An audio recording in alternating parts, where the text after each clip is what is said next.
Welcome to Love You a Brunch, the podcast for foodies and those who'd rather be brunching. Hi, I'm Jodi Stapler. Today you'll hear me speaking with Rachel from Rachel's Creperie and Café, where she brings a little bit of Paris to Lancaster, Pennsylvania. I get a chance to learn a little bit about her and how she got into the creperie business, and she even shows me how to make my own crepe. So join me after a word from our sponsors on Love You a Brunch. Want to impress all your family and friends at the next potluck or family gathering? Grab yourself the Sweet Treats Book of Cupcakes. Over 40 bakery recipes you can make at home with a mix. A Love You a Brunch cookbook. Available on Amazon or anywhere books are sold. Samuel Stanley Scotty Snight would not brush his teeth at night. He'd wash his face and comb his hair, but for clean white teeth he did not care. Samuel Stanley Scotty Snight is a book written by Allison T. Broderick. It's about a boy that doesn't like to brush his teeth, and consequences soon follow. It's got cool rhymes and great pictures. It's available at Amazon and anywhere that books are sold. Did you know you could find Love You a Brunch on Twitter, Facebook, Instagram, and YouTube? Please check us out, follow, and subscribe. Also, if you'd like to ask a question or share a story, Skype us at Love You a Brunch or visit us at our website, loveyouabrunchpodcast.com, or you can email me at loveyouabrunchpodcast@gmail.com.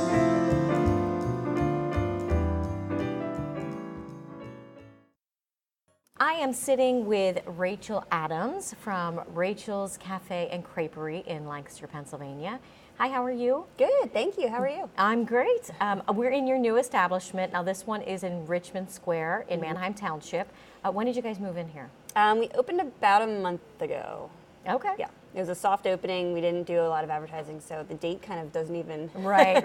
We just flipped the sign. Well, it's beautiful. It's got a different kind of atmosphere than your one that's located inside Lancaster City. What street is that on? That's on Walnut Street. Walnut Street. I've been there many times, but I don't usually drive, so. But that one it's got this French motif. It's so cute. It's like you're sitting in, bigger than what you'd find in Paris, but a Paris cafe. So Right. What made you get into creperie? Honestly, I was a student at Penn State University, and I was there studying environmental resource management, of all things, but my apartment was right next to this little crepe cafe. I was like, oh, that's perfect. I'll get a job there between classes, and I did, and I just fell in love with the idea. I'd never really been to a crepe cafe. I've had crepes before, but it was not the way they were doing it, and I just thought it was the coolest idea, and I loved my job, and I worked pretty much every moment between classes and after classes. And then it got to a point where I was working instead of going to classes because I just loved it. And the owners were not the most hands-on owners, so they were happy to let me kind of run things for them almost. Yeah. So I just, it was an instant connection. I just thought it was a great idea. So how do you go from that to then starting your own creperie? Honestly, I'd probably still be there if they didn't close, but the owners decided to move. The wife was from Texas, so they wanted to go back there where her family's from and start their own family. So they just kind of, without much notice, up and closed the restaurant. Wow. And I was just lost, because at that point I had pretty much stopped school.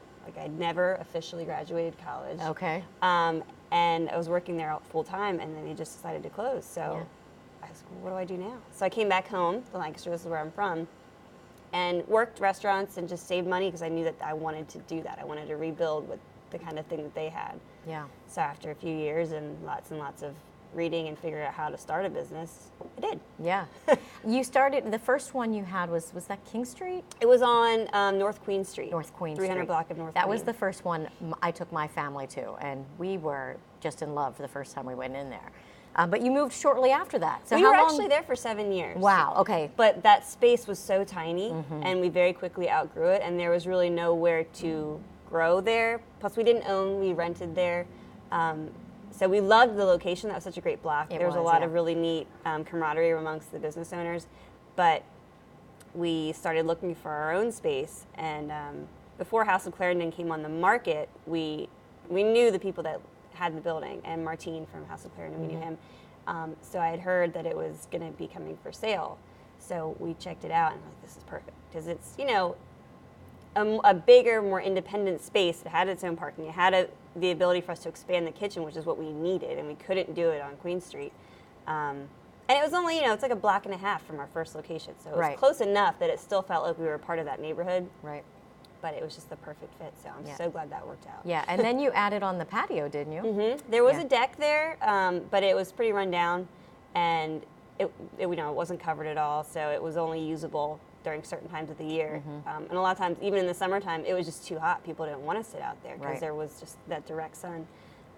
So yeah, last year we decided to rip that out and put in a real solid patio with it's more like a pavilion, really, with the covering, and it's been wonderful. I love it. Yeah. So when you first decided to bring crepes to Lancaster County, I read that there were some people that were like, "Are you sure this is going to work here?" Yeah, what it was not received well, not by the community, but by the banks. Yeah, I had a hard time securing a loan. They Wow. did not think it was a good idea for this town. That this is a very conservative area. That new funky ideas don't really tend to go well, and restaurants alone are obviously a risky startup. So that was scary. And then I also tried to meet with a business. I don't know what you call it. Consultant? Yeah, sort of. Someone that's, you know, an older gentleman that's retired that was in the business industry for years, and just kind of as a mentor almost. And he pretty much told me, "Kid, this is not a good idea." Yeah. So I was like, oh, okay. I knew it was a good idea. Right. I just was having a hard time convincing other people. Yeah. So that was scary, but I still was convinced that, like, this is what I'm going to do. And so with a lot of help from, like, family and friends and stuff, we still pushed through and made it work. Yeah, that's amazing. Well, you know, I think Lancaster City has really, in the last 10 years, 15 years, really gotten a great foodie atmosphere. They have the Taste of the World tours and things like that. I mean, you can find almost anything in Lancaster City, where I think 20 years ago, it was all, you know, mom and pop's Pennsylvania Dutch type of food. Absolutely. I mean, growing up here, we never went downtown. There wasn't much there. Right. There were a few restaurants. There's one coffee shop. There was just not a lot going on. Right. And now, oh my God, I would have loved to grow up now in the city with all that they have, because there's so much great stuff. I can't even keep up with all the restaurants that we have and all the neat little businesses that are opening, and they all seem to be doing well and sustaining themselves. Well, I think also it helps that we have such a college age community, and so it's kind of changed the atmosphere, whereas when we were kids, I grew up in Elizabethtown, Lancaster was kind of scary, you know, like we're like only went to Lancaster when you really needed to go for something, but it's completely different now. It's fun to walk around and see everything and try all the different shops and things like that. I love that. I'm so proud of our little community. It's great. Because it still doesn't feel like a big city. No, right. But it has the amenities of a big city. Yeah, and I think Rachel's helped with that. I really do think that, that you've really helped bring that community of foodies and people to Lancaster to know that, you know what, we can start something here and it will work. And so proud of you for that. Thank for sure. you. Thank you for That's doing very that for nice. Lancaster. So, okay, so when you make a crepe, I'm assuming you have Creperie special machines for that, right? Yeah. So what do people do at home when, I mean, you know, and they have just the regular pans. Can they do it? Yeah, absolutely. I mean, there's a 1,000,001 different recipes for batters, and you can put anything in the batter. You can make savory batters, sweet batters, infused batters, and the pans, I mean, you know, a good nonstick pan, you get really hot and you grease it, and then, you know, I don't even really make them in pans much. I think I've done it once in my whole life, but I often get people that want to know how to do it, and so the best of my knowledge is that, it's just a matter of having the right pan, making your batter preferably the night before. The batter does better when it sits a little bit. If you make it fresh right away, the consistency isn't quite right, I don't think. And it's a little bit more difficult to work with in my experience. But yeah, it's just, you know, you pour a ladle of batter in your pan, and you have to use your hands and get in there and really angle your pan around to get that thin, even coating of the batter. Because that's really the key. Crepes are supposed to be thin and even. You don't want these lumpy, thick, they're not actually supposed to be pancakes. They're supposed to be really thin, flat pancakes. Right. But and if the burner or if the pan is greased right, and you should be able to flip it right over. And it only cooks for a few seconds on either side, and that's it. You're done. You're making it sound like it's easy. I have tried. It is not easy. But what would you say is your best-selling crepe here? Oh, that's a good question. I think the breakfast crepes in general are the most popular because our breakfast menu is available all day. And I mean, they're my favorite crepes too. I think they're amazing and they're so hearty. But a specific crepe, I would say, funny enough, it's called the Oiler on the menu, which is named after a friend of ours, Kenny Oiler, who used to come in, and he'd say, Brent, make me something. And so Brent would put together this breakfast crepe for him, and it got to the point where he was asking for that crepe every single time he came in. And then his friends would come in and say, I want that thing you make for Oiler. And so we put it on the menu, and it's become really popular. And it's a loaded crepe. It's a garlic-infused crepe with eggs, steak, feta cheese, cheddar cheese, scallions, a little bit of hot sauce, and hash browns inside the crepe. Wow. So it's intense, but it's so good. Sounds delicious. And it's very quickly become one of our most popular crepes. I have noticed you have a bunch of crepes that are named after people. Yeah. So is that kind of a common theme for you? It just kind of happens sometimes. The other one, the big one, is the Steve Murray special, and that's Steve from Zapp and Company. And we used to when we were on Queen Street, he was our next door neighbor. And then when the fire happened and destroyed his store and almost destroyed him, we put it on the menu as a fundraiser. Oh, okay. So every time that crepe was sold, we donated money to the Steve Murray Foundation and the funds. And it became a really popular crepe. And then once he decided he wasn't going to reopen the store and he had gone through his physical therapy, we're like, well, what do we do now? Because people got mad if we were going to take it off the menu, so we left it on. Yeah. And that's the crepe that he would always get when he would come in. So it's basically, he would get a breakfast burrito crepe, but he would sub out brie cheese, and he would get hash browns on the side. And so that was the Steve Murray. Nice. I'll tell you, my favorite is the Allie Fosnot. Oh, really? I'm a dessert sweet person. So that one, when we got that the very first time in your first location, my daughter, I mean, there's pictures on Facebook of all of us around this crepe because that is amazing. But like I said, I have a sweet tooth, so. And that is another delicious crepe named after a wonderful person. She was such a sweetheart, and that was her little twist on. She'd always get the cheesecake crepe, but she added the bananas and she added the Nutella, so it became her crepe when she passed. And it's really neat because a lot of her friends still come in every year on the anniversary of her birthday or her death, and they order that. And her parents come in a lot, and they're so sweet, and they always get it. And it's neat because you can see that it's not just that they're enjoying the food, but they're enjoying the memory. Yes. And it's connected to something that is really special to them. And I think that's just really, it was a no-brainer for us, and it's been such a great... Right. Now, did she used to work for you? No, she was just a regular. She'd come in all the time. Yeah. All the time with her friends, and she was just the sweetest thing. And she was a tiny thing. We always laughed at how she could eat that whole crepe. And she usually had a smoothie or a hot chocolate, large, loaded with whipped cream along with it. Yeah. She ate it all. Wow. Yeah, I mean, it's such a great sense of community when you come in and everybody, it's named after the people that are around town, and everybody knows each other, and you can sense that when you walk in. Everybody's just so friendly, and such a hip place. It really is. When I have an older son who's in college now, and we were, hey, that would be a cool place to work. Why don't you go work there? Of course, I've already worked in the food industry. I'm not a food industry person. You have to really be a food industry person to and love to work with customers in order to work in the food industry, for sure. Absolutely. And we're so lucky because not only do we have a great staff, but we seem to retain them, which is awesome, because that's one of the biggest headaches of a restaurant is the revolving door of employees, and we have really minimized that, which is fantastic. I've had people with me for 10 years. Wow. And so lucky. And the new people that do come in are always really excited about working there, and people really want to work here, which is cool. So it's easy to have a great place to go to. I'm telling, seriously, I think it was my 40th birthday. My husband booked us there, or took us there, without me knowing, to tell me we were going on a big European trip. So, it's one of those places where it's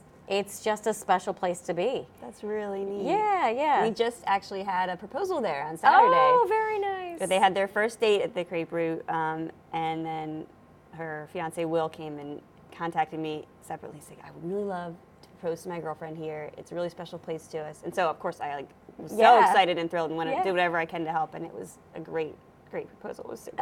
Everyone was crying. Very cute. Oh, so cute. Oh, that's awesome. Okay, so how about, would you like to show us how to make some crepes? Okay, sure. So let's while we're walking over. I know Nutella is a huge thing at Rachel's Creperie. I know it's big in Europe everywhere, but what makes it so special in your crepes? Honestly, ever since the first time I had a crepe, it was a Nutella crepe. So that just stuck. It was in my French class in middle school, and I didn't know that you could do anything else with them for a long time. And then at the time, when we first opened and things, Nutella was not as readily available. No, It was harder to find at the grocery store. You couldn't get many sizes. It was these little dinky containers. We would go through cases and cases of those containers every week. But now it's becoming, everyone knows what it is now, so it's become more globally popular, I think. Plus, it's just so fun to work with. Oh, absolutely. That's our signature hot chocolate. We don't do regular Love hot chocolate. It's delicious. It is delicious, yeah. Thank you. Yes. Oh, so these are cool. Okay. These are our crepe burners. Yeah, they're just big cast iron circles. Okay. That's it. They evenly heat. They're electric. And everything's made on these burners. Yeah. Okay. Very cool. Yeah, and we I'm have gonna get one of these for home. They are great. They might short out your electric panel, but they are fantastic, and they last forever. They're super durable. They're easy to clean. They're just like a rugged, hardy piece of equipment, which I love. Yeah. And yeah, everything is made on. The only downside to these is that the cast iron is sort of a porous material. So severe allergy people, we always have to say, like, look, we really can't recommend that you eat the crepes because every crepe is made on these burners. And there's no 100% way to guarantee, safety with allergies, and that makes me nervous. Yeah. Because I can't just move it and bring out a new burner for someone. Right. So now, how do you wash these? I know that people are very particular with cast iron. We do not use soap and water on the tops. We use a grill brick to grill brick it every day, which kind of balances out the surface. It kind of takes away some of the grit that's built up. So it keeps them smooth. So we grill brick them, we oil them, and that's it every day. We scrub all around it, but we do not use soapy water on the actual burners. And then that heat probably helps clean that off as well. Yes, and you can blast the heat once in a while to re-season them. But these, we use them so hard and so heavy, and we clean them and season them every night, and they really are very low maintenance as long as you do the daily routine. Nice. They're fantastic. And we have 3 because we spin the crepes on the first burner, which is the hottest burner. And it's not really that hot. It's about 200 degrees. And then the other 2 burners are what we then pass it over and build the crepes on, and then let them finish cooking until we send them out. And these are a little bit lower. So these are around 160 or so. And we have 2 lines so that when it's busy, we can be making as many crepes as possible because we don't pre-make things here. We don't make anything ahead. Everything's made to order. Right. Which is great for the customer because everything can be completely customized, but it can really back us up quickly because nothing's done ahead. Now, do you have 2 lines at the other location as well? Okay. Because our original shop only had 1 line, and that made it very, very, very difficult. I bet. Because this, would fill up with tickets, and you can only do 1 crepe at a time, and so that was the first thing we knew we needed to be able to make a second line wherever we moved. Yeah. And moving forward, any other, we had to have one here as well. Okay, so show us what you do. All right, well, I gotta get some batter. So our batter is really like kind of a pancake batter, basically. It's the same sort of ingredients. You got flour, sugar, salt, a little bit of salt, water, a little bit of oil, a little bit of butter. And that's really it. Milk, eggs. Yeah, it looks thicker than I thought it would be. It is a little thicker. It's kind of nice. It depends. Honestly, the humidity makes a difference in how it's made. If we have a very specific recipe that we follow, but if someone gets distracted and it ends up spinning in the mixer an extra minute or 2, that can change the consistency a little bit.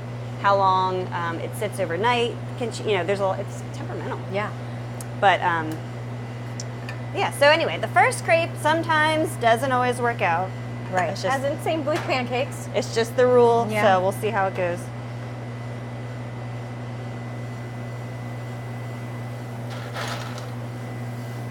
Okay, so you leave that in the ice. Yes. Now, what is that for? Why would you do that? Well, that's because as you make more crepes, you don't want the batter to just build up on this. Yeah. So you can keep rinsing it between crepes so that you don't Gotcha. have a lot of residue on there, because that'll affect how you can spin out your crepe here. Oh, it worked.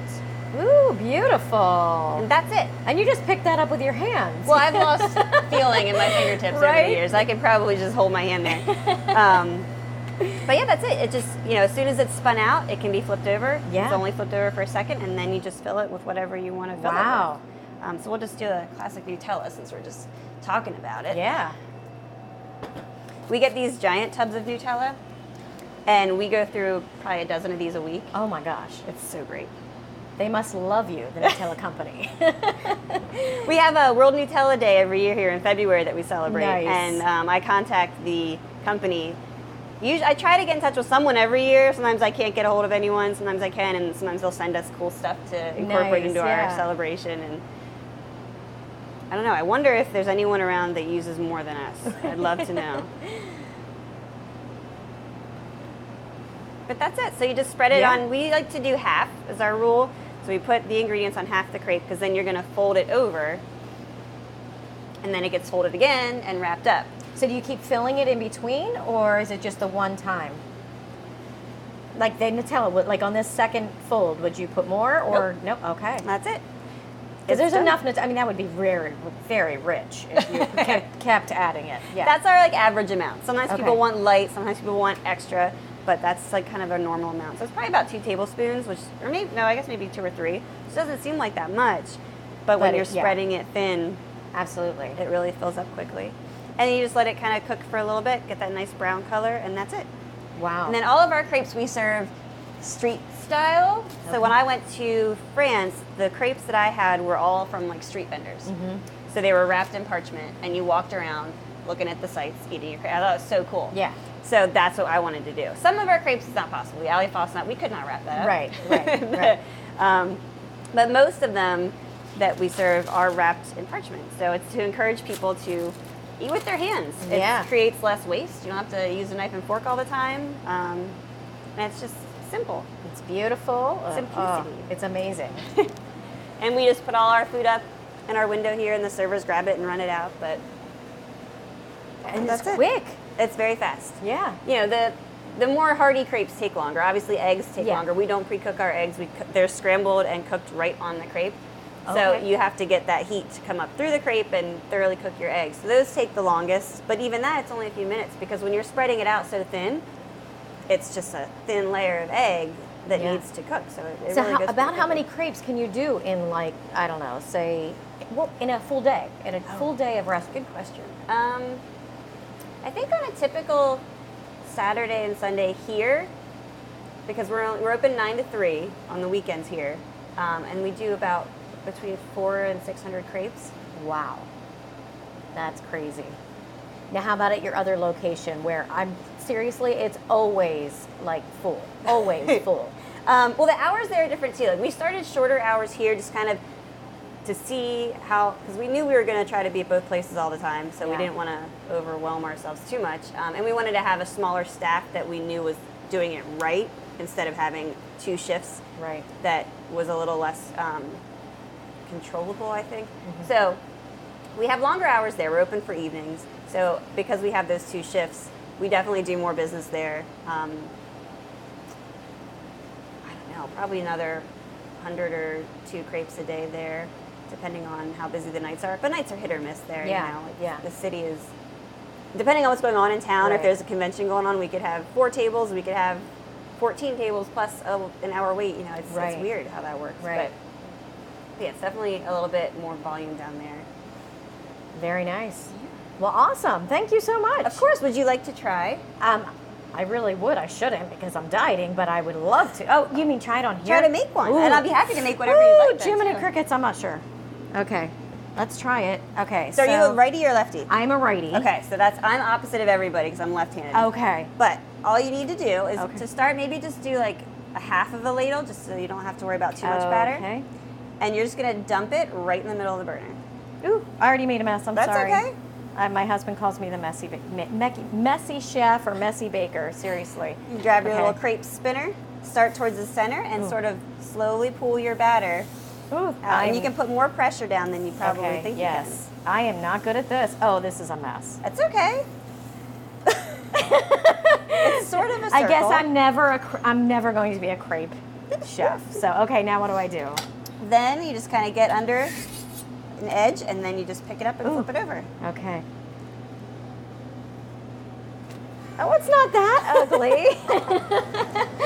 Okay. But I mean, remember, I've done it a bajillion times. Yeah. And everyone's first crepe is. I kind of wish we had a wall of pictures from everyone's first crepe, because the shapes and sizes are all different. That's They're like awesome. snowflakes. You know what? I wonder if I can take a picture of it while I'm also recording. Let's see.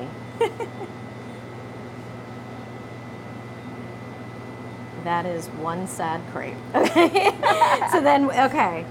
So where do we go then? And then, normally you would just flip it back over and start filling. This is a little thin, so it's going to not really support anything.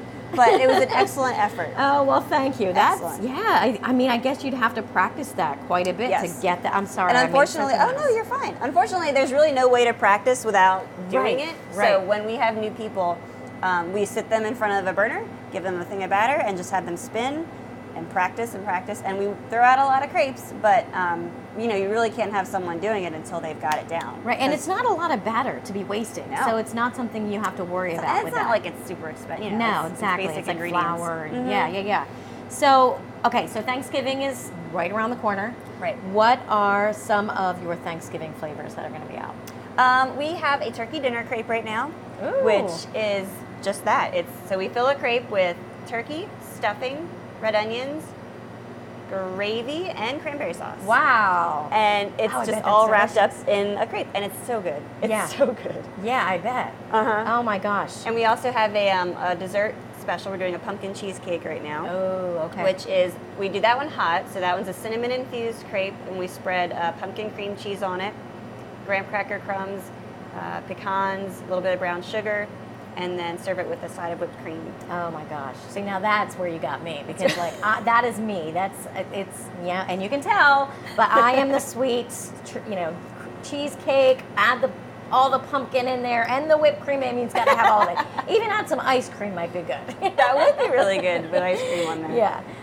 Those are our two big fall specials. And then we do all the pumpkin drinks, and we'll start the peppermint drink soon. And our peppermint Nutella Hot Chocolate is probably our most popular special of the whole year. Yeah. Yeah, that's perfect for the Christmas holidays. Oh, it's so good. It's just a cup of just joy. Yeah. It's so good. Oh, awesome. I've had I believe it's your chai, and that is as well, and that's delicious as well. I love our chai. Yeah. We use a powder, which is, a lot of places use a syrup, but I feel like that makes it just too much sweet. It's too sweet.